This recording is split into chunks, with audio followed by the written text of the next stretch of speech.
Welcome to our moment in Black history at St. Paul Missionary Baptist Church. Today we will share information about African Americans that have strived to be the best in their fields of education. African Americans have achieved that through the acronym called STEAM. STEAM is the abbreviation for S, science, T, technology, E, engineering, A, art, and M, math. These young people will present 5 African Americans that have excelled in the area of STEAM. Patricia Beck was an American ophthalmologist. She was the inventor of laser contact surgery. Her invention was called laser phaco probe.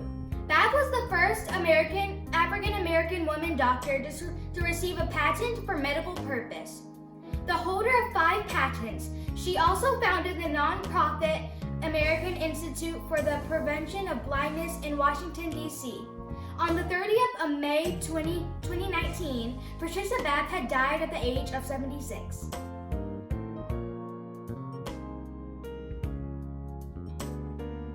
Ray Lawson pioneered home video gaming in the 1970s by helping create the Fairchild Channel F, the first video game system with interchangeable games. He was born in New York City, and he was very famous for being a video game pioneer. He helped develop the first cartridge-based home video game console system.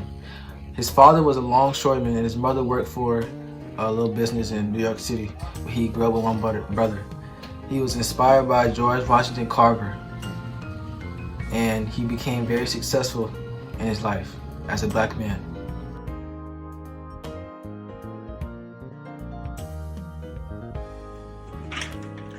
Mark Dean is a computer scientist and an engineer. He worked for IBM, and he helped to build the first color PC, as well as the first gigahertz chip. He was born on March 2nd, 1957 in Jefferson City, Tennessee. He is credited to helping to launch the personal computer age, a break that made the machines more accessible and powerful. From an early age, Dean showed a love for building things. As a young boy, Dean constructed a tractor from scratch with the help of his father, a supervisor at the Tennessee Valley Authority.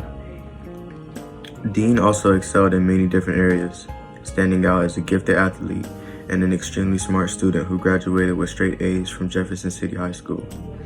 In 1979, he graduated at the top of his class at the University of Tennessee, where he studied engineering.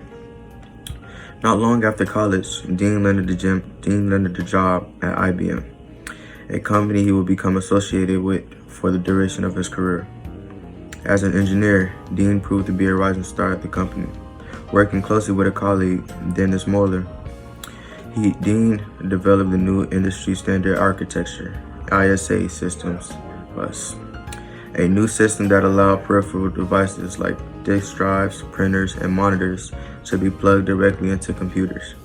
The end result was more efficient and better integration. But his groundbreaking work didn't stop there. Dean's research at IBM helped change the accessibility and power of the personal computer, aka the PC.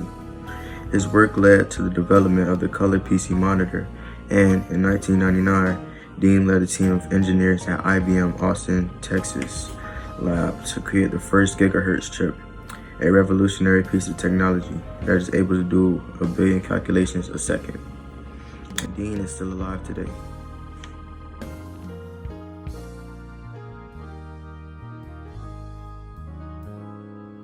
Representing the A for Art is Mary Lou Williams. Mary Lou Williams was an American jazz pianist, arranger, and composer. She wrote hundreds of compositions and arrangements, and over her lifetime recorded more than 100 records. Williams wrote and arranged for Duke Ellington and Benny Goodman. She lived for a good 71 years before passing away in South Carolina, and she's a very well-respected and well-rounded musical artist, so I thought she would be suited to represent the A for Art. Thank you.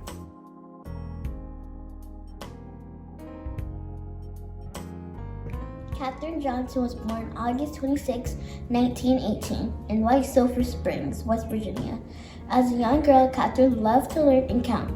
She started high school when she was just 10 years old. When she was 15, Katherine began college. She took classes to become a mathematician.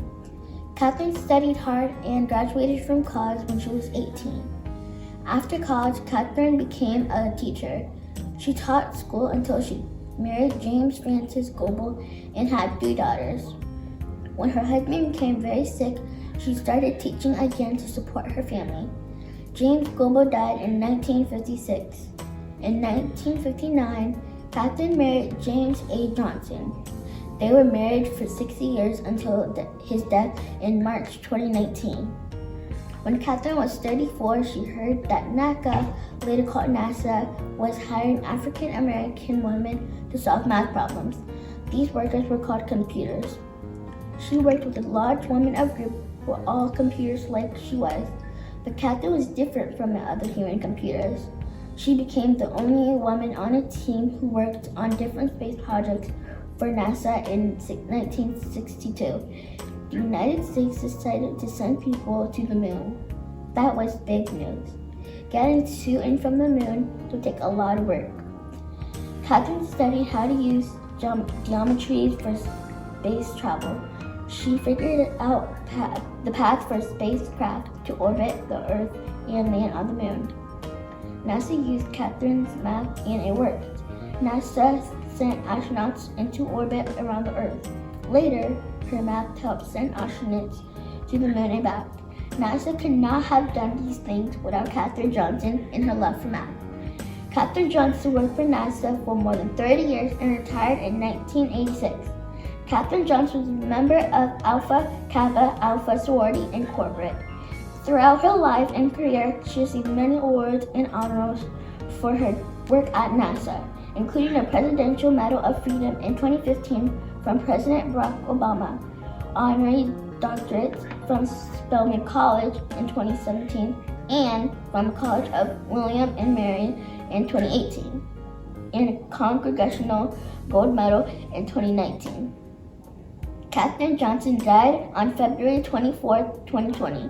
She was 101 years old.